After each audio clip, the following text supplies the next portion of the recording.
All right, y'all, it is day 10, part 2.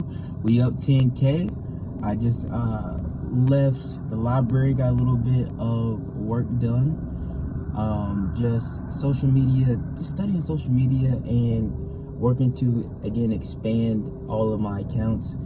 I'm not too focused on expanding my Instagram. I just think that over time, just the sheer amount of posts that I'll be doing will work there. I'm just working to expand my TikTok to 100 followers, and then the sheer amount of posts will work there.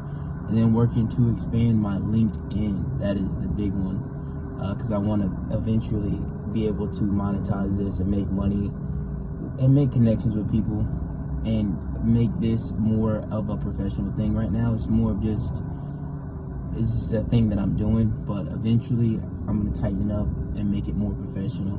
And, you know, my voice is going to carry more weight as I get more experience. So building up on LinkedIn is important to me. I want to build up there kind of the most. That's going to take the most groundwork. I want to just build up 10,000 connections.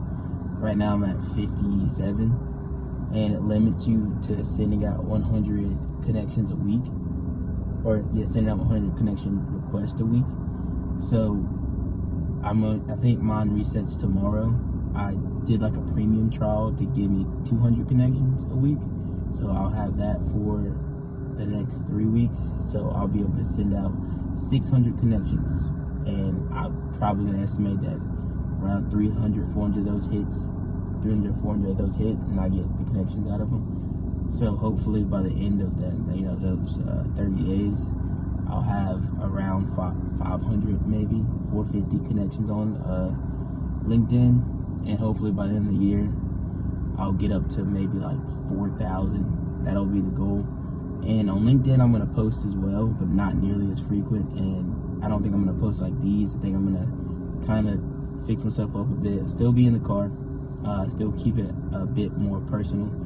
Keep it as real as possible, but, you know, respect my audience.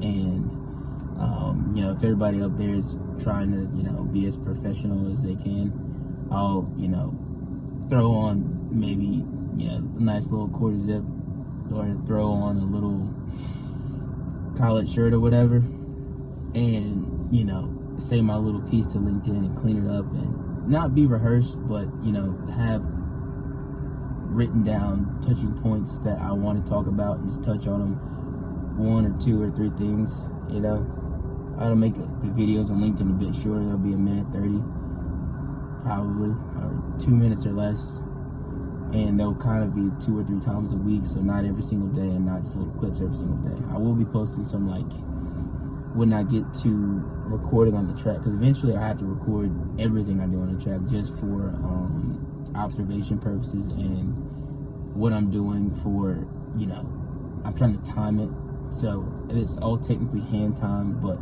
I feel like it's a bit more accurate as far as, like, I'm gonna say it's the 30-meter flies, because I can get it down to the 100th as to where my foot hit or what part of my body is over that 30-meter like line, and then I can just get down to 100 to where I cross over the line. The only, I think, or the biggest inaccuracy, which is closer to hand time versus electric timing, is going to be the reaction time, because I just don't, I'm by myself, so I don't have a reaction time. I just go when I go, so I have to just start the clock when I move. So I'm just gonna say I have an average reaction time, and just look up the average reaction time and add it on to the end of that to see, like, my block starts, and see, all right, what does my first 30 meters look like? You know, add the average reaction time to it, and then, you know, add the from first movement until when my body gets to 30 meters. So I will be recording these things, but from the observation, I get short clips as well.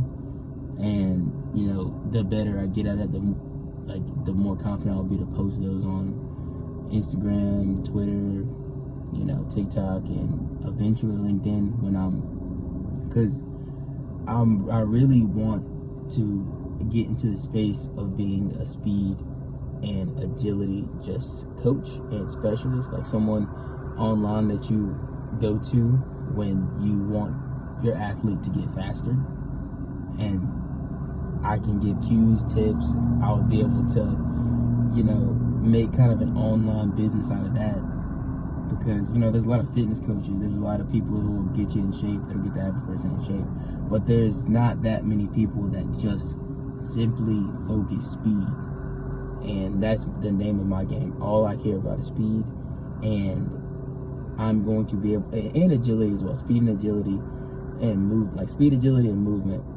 And I know how to get that done in the weight room, how to get that done on the track, how to get that done on grass fields if you're a field athlete as well, because I've played football for 15 years. So I have that type of experience, and it's nice to be able to know that if I keep up as I'm doing, I'll be able to make a living off of this. I just have to keep on being very observant as my own process, because I am kind of my own little guinea pig here, and I have it in me as an athlete. As a track and field athlete, I show up every single day ready to rock and roll again. It's just when you coach yourself, it's like you have to split yourself into two people, because you the athlete wants to just show up, have a written plan down and then go home, but as you the coach, you have to grow. You really have to grow, and it's hard because you have to learn things that you've never done before. I've been an athlete before, so I know how it is to go through the practice, but to sit down and observe it and to make the plan, I have to progress in that. So it almost takes twice as long, because I have to progress as an athlete and as a coach at the same exact time. But I figured, once I get to a nice developed process as well, when I get to 2 years of experience as someone who's coaching myself and someone who's just doing the athletics and doing the track and field, once I get 2 years of experience doing both, I feel like I'll be progressing not twice as fast. I feel like it'll be an exponential benefit. I feel like I'll be progressing 10 times as fast as I would if I was just an athlete. So I think it's a lot of work on the front end, but the back end is where I benefit. And I'm all about that. I'm all about getting the stuff I don't want to do tomorrow done today. But I think that is it for today. I won't keep it too long, because this is a part 2. I'm going to release the part 1 yesterday. It's day 9. But that's it for today.